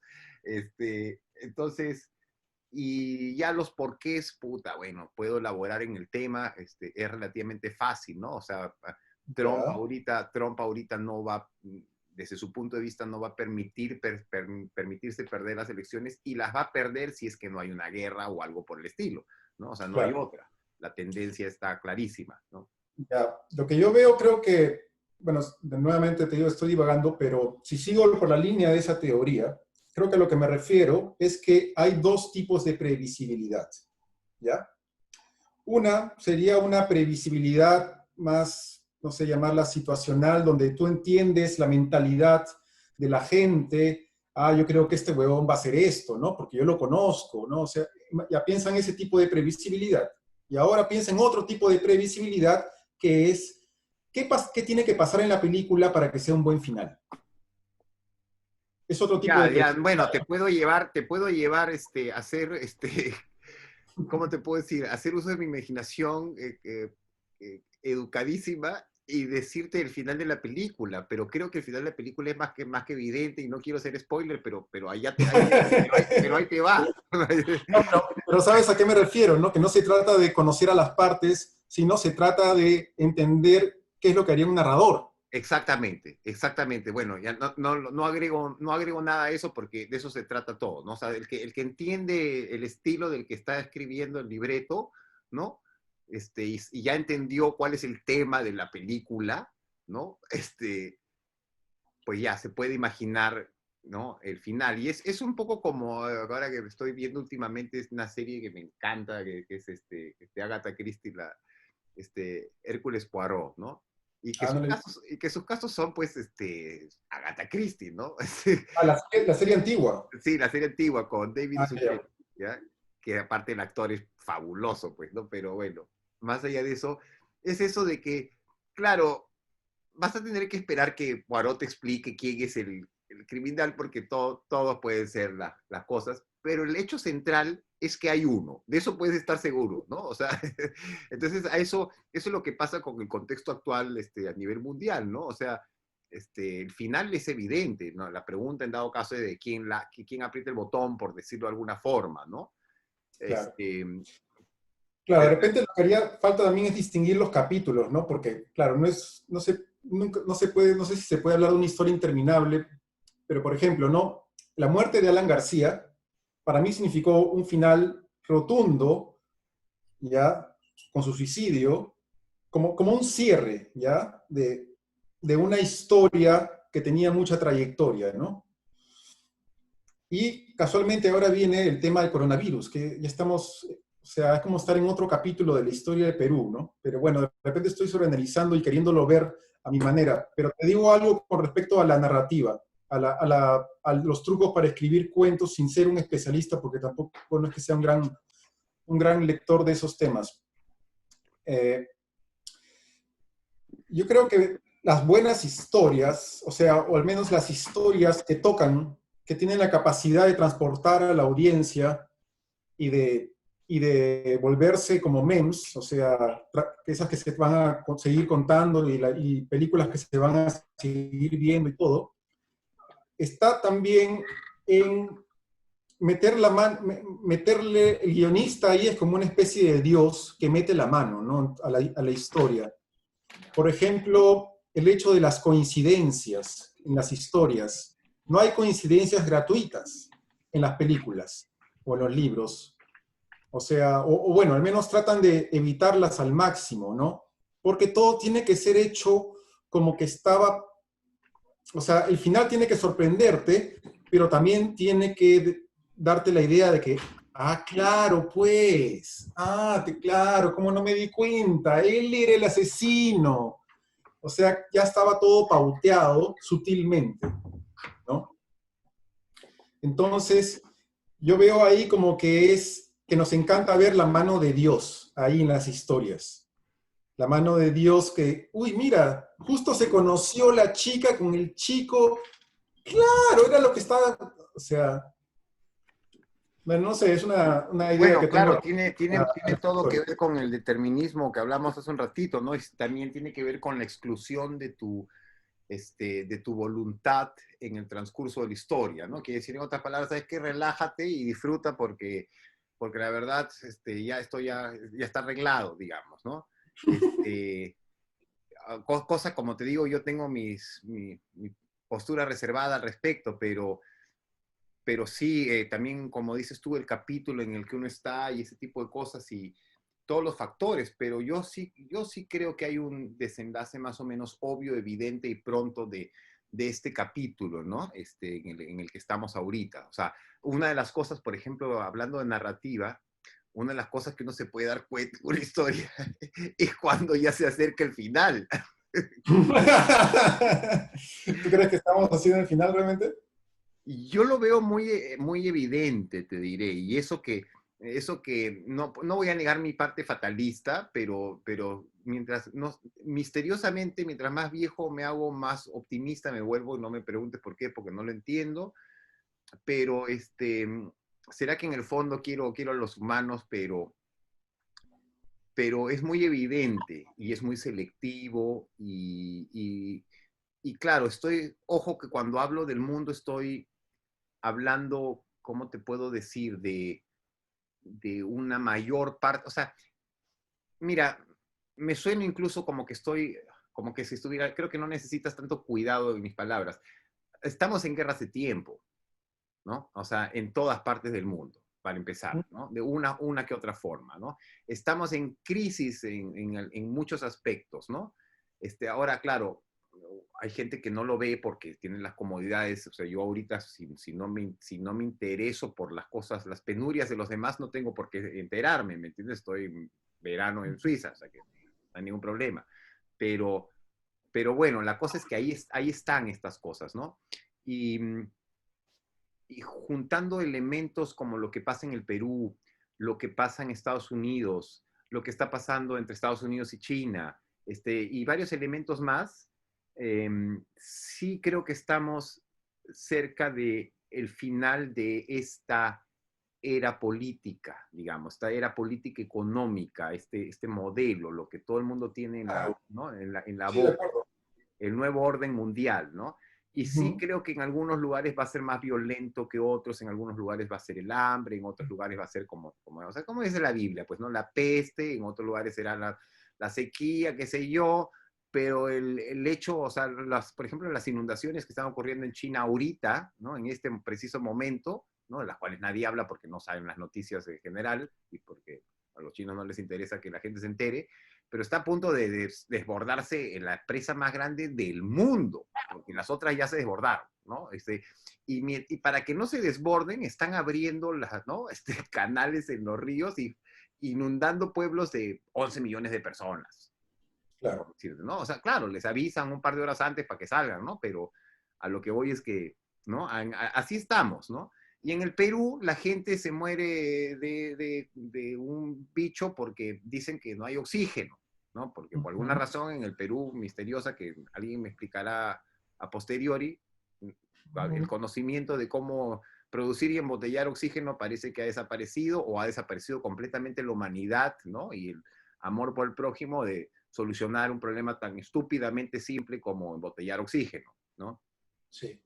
Suponiendo que además se necesita oxígeno, porque como el Perú es el único país que tiene una crisis de oxígeno, ningún otro tiene ese problema, la crisis de oxígeno, ni tiene el uso que se le da al oxígeno en el Perú, etcétera, ¿no? Ese tipo de cosas, de marcadores sociales, de ver cómo reacciona la gente ante un estado de crisis, Ujú. son determinantes, son lo que te hace ver, ok, esto no va a funcionar, esto va a desenlazar así, Claro. ¿no? Claro, es un buen ejemplo el tema de que, tenga que ocurrir una tragedia como esta, ¿no? Para que el mundo de pronto cambie de dirección, ¿ya? O sea, a nivel narrativo, o sea, las historias nunca te plantean un quiebre gratuito, nunca. O sea, normalmente, imagínate que todos los protagonistas o sea, todas las historias de los personajes, perdón, suelen ser como una especie de líneas, ¿ya? Que empiezan desde abajo formas aparentemente arbitrarias, no sé, pero que digamos que el final es como una salida donde te das cuenta que las líneas estaban un poco predestinadas, cada uno a su manera llegó, o sea, ninguno perdió su línea de alguna manera. O si es que ha habido un personaje que sufrió un cambio drástico, es porque vino una fuerza o un elemento muy fuerte, como puede ser el tema de la religión en los casos reales, que vino y le cambió bruscamente el camino original. Pero cuando lo vemos a larga distancia, parecía como que todo iba a ocurrir de esa manera, ¿no? Cuando vemos las historias a distancia, ¿no? Claro, era lógico, pues, que si este personaje empezó como un patán, de ahí se iba a reformar, porque no sé qué, claro, o sea, Claro, pero ahí me ese llevas, me llevas a tema la parte... un ratito más, el tema de encontrarle el sentido óptimo a cada línea, ¿no? Claro, o sea, me lleva directamente justo a lo que te quería preguntar, o sea, ¿en qué medida el personaje se regenera, por así decirlo? O sea, o el factor que a la mitad de la historia tú todavía no sabes precisamente si ese personaje va a ser el bueno o el malo, digamos, ¿no? Pero llega un En algún momento de caso. la historia en que ya te empiezas a dar cuenta de quién es quién, pero yo te quería preguntar, tú que estás en el Perú, o sea, mira, yo de afuera, la verdad, veo el Perú con muchísima preocupación, ¿no? O sea, Ujú, eh, lo que va a pasar en el Perú para mí es más o menos tan claro como lo que va a pasar en Estados Unidos, ¿no? ujú, Pero, pero claro, yo no estoy ahí, pero justo como tú mencionas, este personaje que se regenera, ¿no? El que era ujú. el patán y de pronto abrió los ojos y salvó al mundo, ¿no? Este, ¿Cuál crees que es el desenlace del personaje Perú?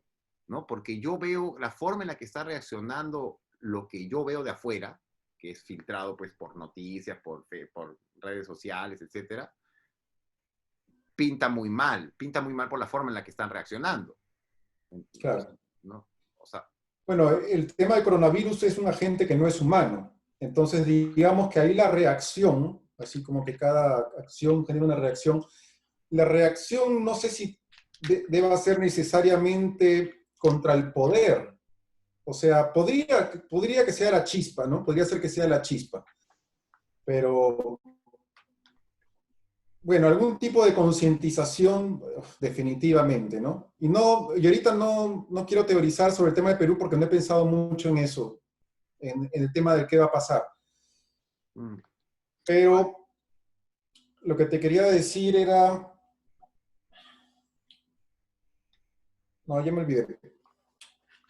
No, a mí me preocupa porque, o sea, no me está tan claro el caso del Perú como me está el caso de Estados Unidos, por ejemplo, ¿no? O sea, Ujú. lo Claro, único que yo logro ver en el Perú es que si la, la población sigue con esta división y no aceptación de cuál es la situación real y este, viene un problema mayor, que es un problema social, que ya existe, dicho sea de paso, ¿no? Entonces, por eso me preocupa, porque mm, simplemente es un proceso un poco más largo. Ahora, yo soy en ese sentido optimista porque el Perú es uno de los países que al mismo tiempo también tiene la opción que otros países no tienen, ¿no? Y conozco personas, valga la redundancia, personalmente, que han optado antes y ahora por irse al campo, por ejemplo, ¿no? claro. Entonces, claro, esas personas como que se están preparando, etcétera, ¿no? Pero fuera de esas excepciones, eh, sí veo un problema de división social y enfrentamiento social tarde o temprano. Claro, creo que, por ejemplo, se podría aplicar el criterio de que los personajes, cuando son demasiado culpables, así como nosotros culpamos al Perú y despreciamos tanto a los peruanos, y siempre lo decimos, que puta, y esta gente que hace el Perú y todo esto, en una historia, en una narrativa, no pueden matar a alguien que realmente ha cambiado y que se ha regenerado, ¿no? O sea, cuando hay alguien que realmente ha cometido pecados imperdonables, ¿no? Ese muere en algún punto de la historia, o sea, puede cambiar como Darth Vader al final, ¿no? Pero su pago, el pago de su culpa es la muerte, ¿no? Y también, pero ese es como el punto donde de ahí ya puede ser bueno. Entonces, podría ser que una buena terapia peruana sería perdonarnos, ¿no? Si es que queremos que nuestra historia realmente, si es que tengamos mayor oportunidad como peruanos de sobrevivir en esta historia, ¿no? Me parece un punto muy importante ese que has dicho, pero eso incluso me parece traduciendo eso al caso de los Estados Unidos, por ejemplo, pucha, me Imperdonables, esos pregunto, son los me imperdonables. pregunto si alguien se estará preguntando la opción de perdonar a alguien, ¿no? Eh, es Claro. grave.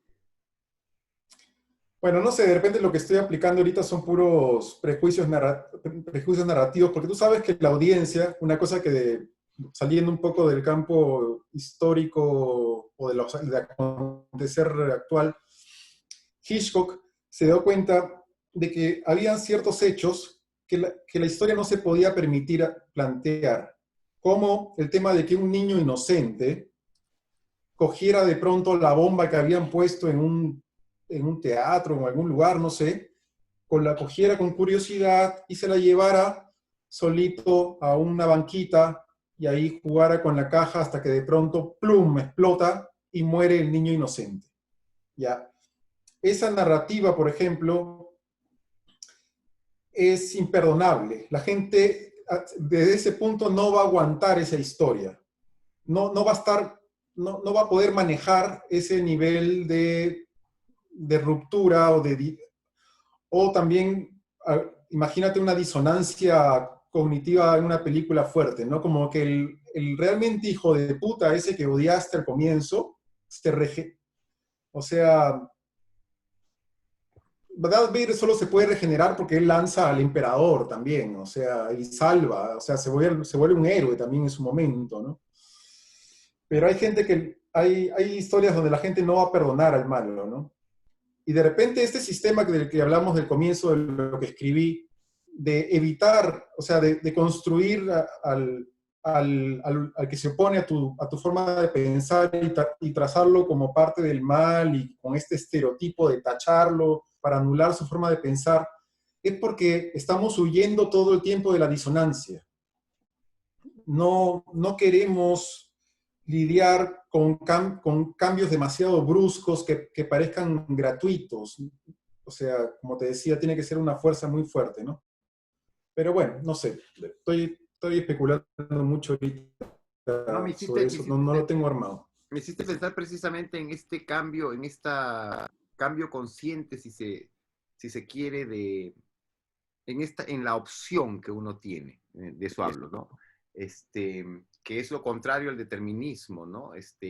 El momento en el que precisamente tú cambias la historia, ¿no? Cambias lo que se supone que iba a ser, usas tu moneda de individuo, ¿no? Uh-huh. Entonces, pero claro, esto es un acto consciente, un acto con repercusiones, y me hiciste reflexionar también nuevamente, cuestionar mi propio valoramiento sobre la venganza, que es, claro, pragmático y ¿cómo te puedo decir? Racional, suena lindo, ¿no? Pero, digamos, racionalmente suena lindo, pragmáticamente es bien, bien extraño, y me doy cuenta de que, claro, en el momento, hablando en la práctica, ¿no? No como algo, no como una utopía. El momento en que la rabia, el odio de la venganza desaparecen es cuando la víctima finalmente, cuando el perpetrador finalmente muere, ¿no? Entonces en ese momento la película y el público se reconcilia con el universo y, ¿no? Y todos podemos ir a celebrar la Así Navidad otra vez a la casa, ¿no? Quizás es finalmente pues terapéutico, claro, humano y necesita la conclusión no hay otra conclusión más que la venganza, ¿no? O sea, no hay conclusión posible más que la venganza.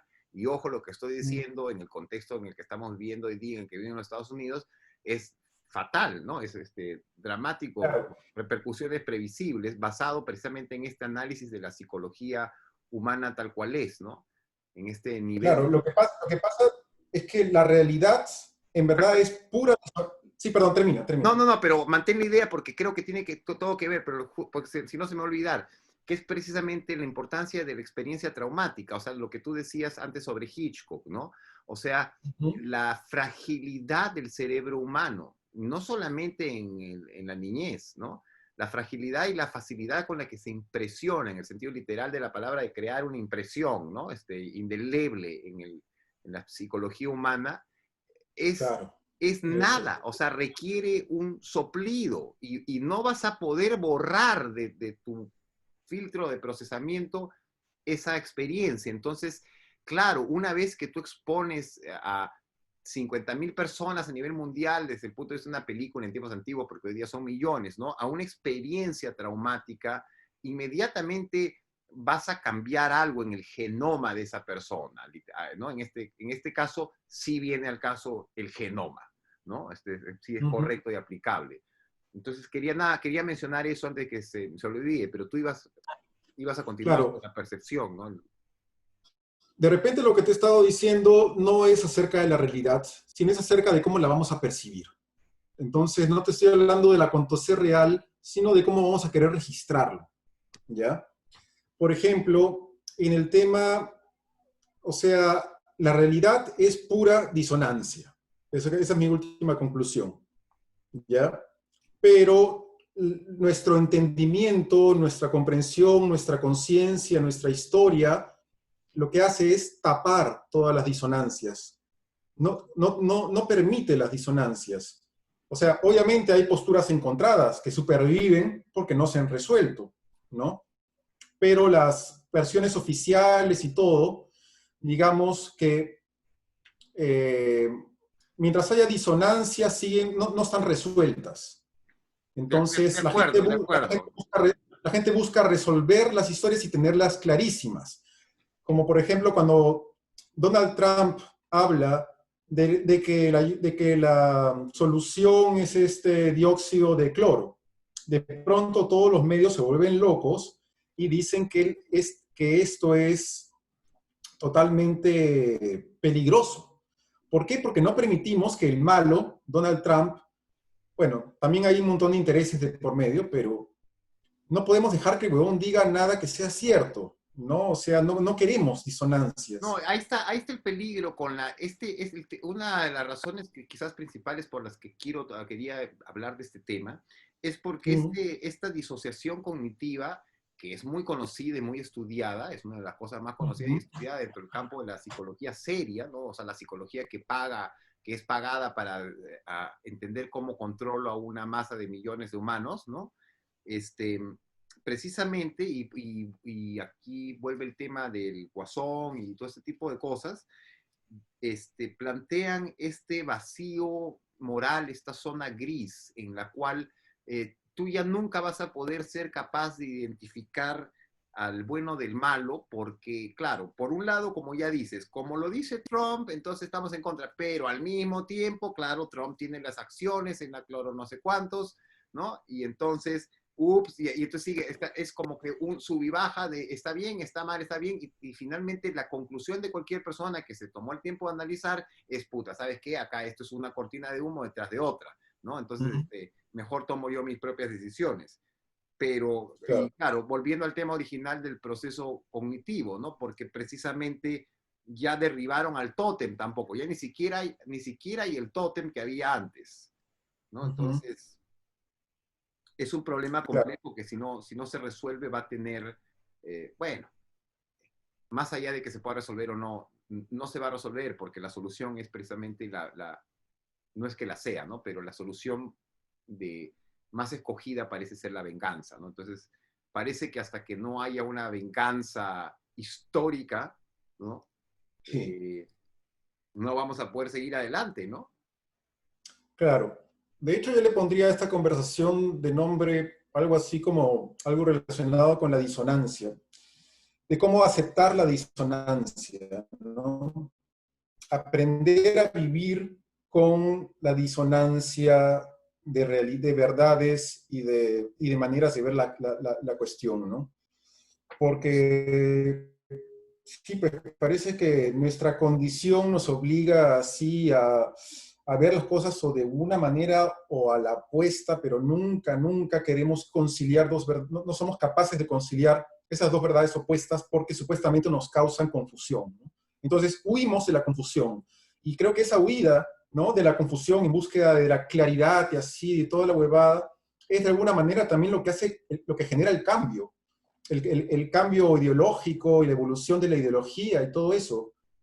Bueno, ahí tenemos la lección de los suizos, que es la neutralidad, ¿no? Ante un problema, o sea, ante dos personas incapaces, ¿Verdad? ¿no? Incapaces de conciliar sus puntos de vista, y que es evidente que se van a sacar la mierda, ¿no? Como buen suizo le dice que jóvenes se van a pelear, quieren que les guarde sus billeteras, este,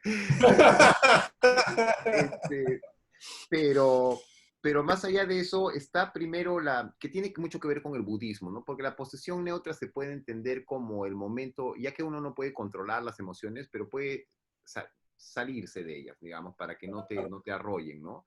Este, pero bueno, no sé, yo no le doy mucha esperanza, la verdad, como están las cosas, ni mucho tiempo, pero no sé, la verdad, me perdí el punto, algo que justo lo que habías dicho tú antes, no sé si me puedes recordar, pero, ay Dios. De la disonancia, de De la que huimos. disonancia, claro, que como músico te quería proponer, ¿no? O sea, precisamente el salir de lo que tú decías, el huir, se puede ver por un lado como huir, por otro lado se puede ver también como que, Búsqueda de la iluminación. claro, ¿no? Como es un reposicionamiento, ¿no? O un cambio de tónica para que lo que ahora hace una disonancia sea una armonía, que es normal, o sea, ¿no? Este, Claro. o sea, hay un método para hacer esto. Ahora, claro, si en una orquesta tienes a una mitad de la orquesta empecinada en tocar otra pieza, entonces ese ya es otro tema, ¿no? Ya no, eso no está, ya no es un problema de disonancia, sino un problema de que hay que, ¿no? Hay que, Ya, pero por ejemplo, de alguna manera la música multiinstrumental se ha armado también, o sea, originalmente ha sido disonante, me imagino, ¿no? O sea, hasta que la gente encontró la sincronía, ¿no?, entre esas disonancias. Imagínate encontrarle valor o provecho a esas verdades superpuestas o que chocan constantemente a través del concepto de sintonizar, ¿no? De encontrar algún tipo de sintonización. O sea, sería una salida lógica, digo, pero claro, todavía no le he dado forma, ¿no? no, pero me parece totalmente coherente lo que dices, claro, me has hecho ver una cosa muy importante, que es el proceso, ¿no? O sea, como tú bien dices, si retrocedo al proceso evolutivo de la música, si quieres, ¿no? La armonía, o por ejemplo en el caso de la pintura, lo mismo, ¿no? La perspectiva, ¿no? Llega un momento en que la perspectiva se entiende y se utiliza, antes no, ¿no? Entonces, claro, algo tan complejo como las relaciones humanas globales, ¿no? Que es algo que nunca ha habido antes, al nivel que la hay ahora. Entonces, claro, requiere una orquestación mucho más compleja y experta en manejar disonancias, ¿no? Y Claro. manejar los caracteres de los diferentes músicos que intervienen, ¿no? Entonces, pero claro, es un proceso de aprendizaje ciertamente, ¿no? Eh, claro, Bueno, pues pongámosle a esta conversación la sintonización de la disonancia, perfecto, me o, parece. o algo así.